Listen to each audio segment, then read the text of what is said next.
Part 1 में हमने देखा आधी रात को मुकुल को ऐसा लगता है जैसे कोई उसे छू रहा हो। नींद में होने के कारण वो उस पर ध्यान नहीं देता। जब कोई उसे 2-3 बार छूता है तो वो नींद में बड़बड़ाता है, यार लोकेश, शांति से सो जाना भाई, क्यों परेशान कर रहा है? मुकुल ने कहा। ये कहकर वो दूसरी तरफ करवट लेता है और गहरी नींद में सो जाता है। अगली सुबह जब मुकुल देखता है तो उसे लोकेश कहीं दिखाई नहीं देता। वो कमरे से निकलकर बाकियों को जगाता है और पूछता है तो बाकियों को भी लोकेश के बारे में कुछ पता नहीं होता। सब फिर से लोकेश और मुकुल के कमरे में जाते हैं तो वहाँ गद्दे पर सबको जो दिखाई देता है उसे देखकर सबके होश उड़ जाते हैं। वहाँ गद्दे पर लोकेश के शरीर का मांस पड़ा हुआ होता है और उस पे एक हैंगर भी लगा हुआ होता है। अब आगे ये क्या है? तभी मुकुल ने कहा, मुझे नहीं पता, ये तो लोकेश। नहीं, ऐसा किसने किया होगा? ये क्या हो गया? ये कैसे हो गया? किसने? इस शिप में एक मर्डरर है। हमें जाके कैप्टन को बताना चाहिए। तुम सही कह रहे हो, हमें कैप्टन के पास जाना चाहिए। सब तुरंत कमरे से बाहर निकलकर शिप के डेक पर भाग के जाते हैं। डेक पे सुमित और नितिका आपस में कुछ बातें कर रहे होते हैं और उनके आसपास बाकी सारे पैसेंजर्स भी खड़े होते हैं।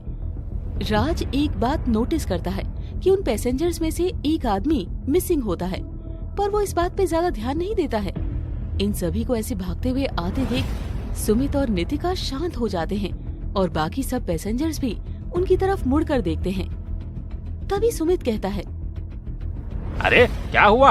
आप सब ऐसे भागते हुए क्यों आ रहे हैं? मुकुल ने कहा, जी वो हमें कैप्टन से मिलना है। तभी नितिका कहती है, पर बात क्या है? आप सब ऐसे घबराए हुए क्यों लग रहे हो?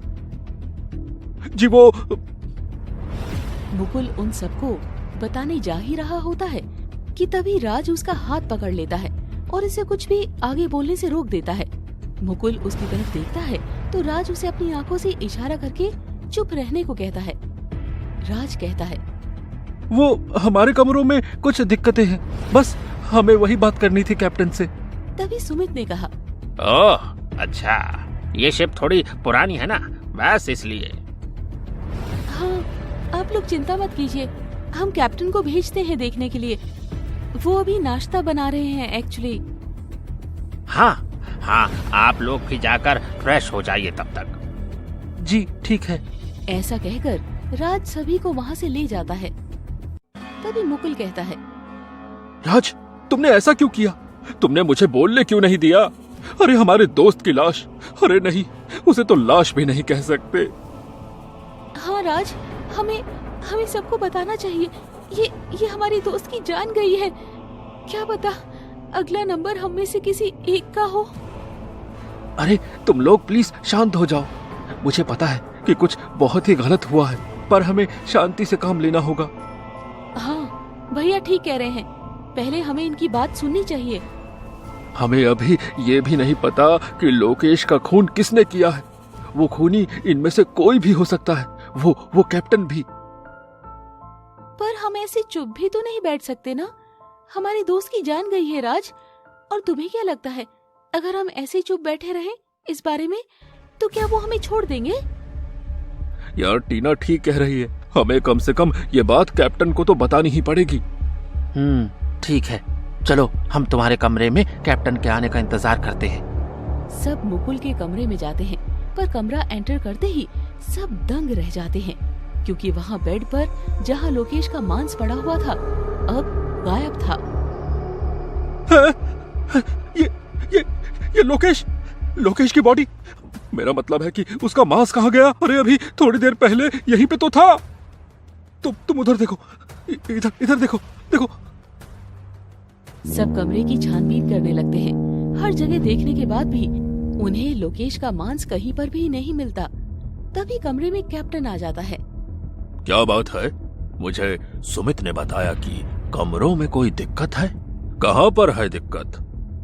कैप्टन को अचानक से देखकर सब थोड़ा घबरा जाते हैं। जी वो हमारा एक दोस्त, उसे किसी ने जान से मार दिया। उसकी लाश इसी बिस्तर पर पड़ी हुई थी, पर अब वो यहाँ नहीं है। दोस्त? कौन सा दोस्त? हमने तो सिर्फ 5 लोगों को ही बचाया था, और जहां तक मैं देख पा रहा हूँ, मुझे तो आप 5 सही सलामत दिख रहे हैं। अरे आप ये कैसी बातें कर रहे हैं?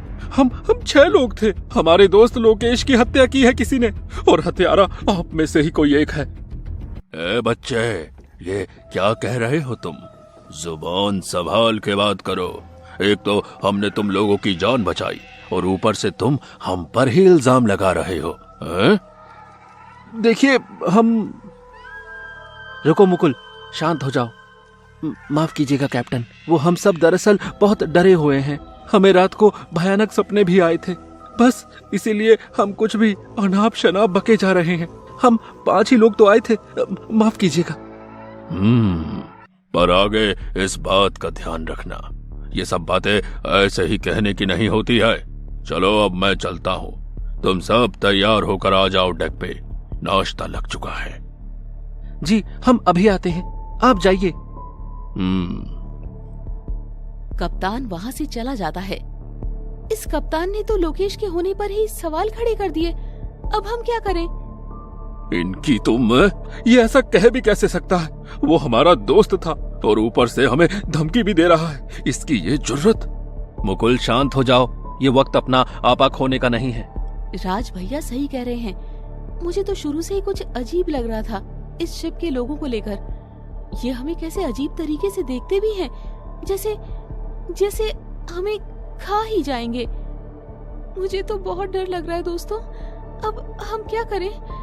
कहीं अगली बारी हमारी तो नहीं? तुम सब इतना डरो मत, कुछ नहीं होगा। बस अभी हमें उन सब के सामने ऐसे पेश आना है कि जैसे कुछ हुआ ही ना हो, ठीक है? सब एक दूसरे की ओर देखते हैं और हाँ में सर हिलाते हैं। ठीक है, ठीक है। सब तैयार होकर डेक पर नाश्ता करने आ जाते हैं और फिर से शिप के सारे लोग उन्हें ऐसे घूर के देखने लगते हैं जैसे उन्हें अभी खा जाएंगे, जिसकी वजह से उन 5 के रोंगटे खड़े हो जाते हैं। पर वो सब अपने आप को जैसे तैसे संभाल लेते हैं। सब टेबल पर जाकर बैठते हैं और खाना खाने लगते हैं। खाने का पहला बाइट लेते ही वो 5 खाने को बाहर थूक देते हैं। ये क्या है? ये खाना तो खराब हो चुका है। क्या? ये क्या कह रही हो? अरे सब ठीक तो है, आओ चलो बैठो और खाओ। नहीं, वो असल में हमारा मन नहीं है खाने का, आप सब खाइए। ठीक है, जैसी तुम्हारी मर्जी। वो 5 उठकर खाने की टेबल से थोड़ा दूर जाकर रेलिंग के पास खड़े हो जाते हैं और आपस में बातें करने लगते हैं। इन सब लोगों को ये खाना भा कैसे रहा है? ये तो खराब हो चुका है। हाँ, कहीं इन्होंने ये सब ऐसा जानबूझकर तो नहीं किया? नहीं, मुझे नहीं लगता। मैंने उन सब के खाने की प्लेट्स की ओर नजर डाला था और उनके खानों में फंगस लगी हुई थी। और वो फिर भी ये खाना खा रहे हैं। सब इस बात से अचंभित होते हैं। तभी वहाँ पर कैप्टन आ जाता है। क्या बात है, आप सब खाना क्यों नहीं खा रहे? जी, वो हम में से किसी का भी मन नहीं है। कैप्टन उन सबको बहुत ही अजीब नजरों से देखता है। पर तुम सबको अपने शरीर का ख्याल रखना चाहिए, ऐसे तो तुम सब बीमार पड़ जाओगे।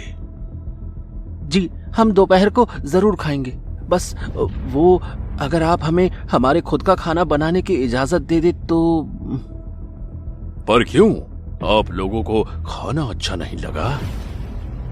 नहीं जी, ऐसी कोई बात नहीं है। बस वो हमें ये सब चीजें खाने की आदत नहीं है ना, इसलिए। उफ, तुम आजकल के बच्चे। ठीक है, तुम अपना खाना खुद पका लेना।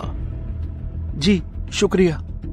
कैप्टन वहीं खड़े होकर उनसे थोड़ी और बातचीत करता है और उस वक्त सब एक ऐसा नजारा देखते हैं जो सबके होश उड़ा देता है। दरअसल कैप्टन का पेट एक नॉर्मल इंसान के मुकाबले कुछ ज्यादा ही बड़ा होता है और अब उसी पेट में उन्हें कुछ हिलता हुआ नजर आता है जो कुछ किसी इंसान के सर जैसा लगता है। सब ये देखकर बहुत डर जाते हैं। कुछ देर और बातें करने के बाद कैप्टन वहाँ से चला जाता है और वो सब भी डेक से वापस अपने कमरे में आ जाते हैं। तुम सबने कैप्टन के पेट को देखा? उसमें इंसान की हड्डियां हैं। हाँ, इस शिप के लोग इंसान तो मुझे लगते ही नहीं है। इस शिप में कुछ तो बहुत गड़बड़ है। हमें कुछ भी करके इस शिप से भागना होगा। पर टीना, ये इतना भी आसान नहीं होगा। हमें एक फुल प्रूफ प्लान बनाना होगा। हाँ, वो तो ठीक है, पर हम करें क्या? मुझे सोचने दो। राज थोड़ी देर सोचने के बाद कहता है, हाँ, एक काम करते हैं। हम अपने कमरों की अच्छे से तलाशी लेते हैं। कहीं ना कहीं कोई ना कोई सबूत मिल ही जाएगा। हाँ, ठीक है। सब अपने अपने कमरों की अच्छे से तलाशी लेते हैं और उन्हें कुछ ऐसा मिलता है कि उन सब के होश उड़ जाते हैं। उन सब के कमरों की अलमारियों में एक खुफिया सुरंग होती है। सब ये देखकर और भी ज्यादा डर जाते हैं। ये तो एक सुरंग है। हाँ, हमारे कमरे में भी है, मेरे कमरे में भी है, और मेरे में भी है। तो अब क्या? हमें इस सुरंग के अंदर जाकर देखना होगा कि आखिर ये सुरंग जाती कहाँ तक है। पर इसमें खतरा हो सकता है। क्या पता हमें सुरंग के उस पार क्या मिले। पर हम यहाँ बैठे बैठे कुछ कर भी तो नहीं सकते ना। हमें ये रिस्क लेना ही होगा। पर सुरंग में जाएगा कौन? मैं जाऊंगा। पर राज, तुम? हाँ मुकुल, तुम सब यहीं रहकर मेरा इंतजार करना। अगर मैं 10 मिनट के अंदर बाहर नहीं आया तो मुझे बचाने के लिए आ जाना तुम। ओके? हाँ, ठीक है। भाई, अपना ध्यान रखना। चिंता मत करो। ये कहकर राज मुकुल के कमरे की अलमारी के अंदर जाता है और ऊपर सुरंग में घुस जाता है। वो धीरे धीरे अंधेरे में आगे बढ़ता है। कुछ 7-8 मिनट रेंगने के बाद उसे एक छोटी सी खिड़की दिखाई देती है।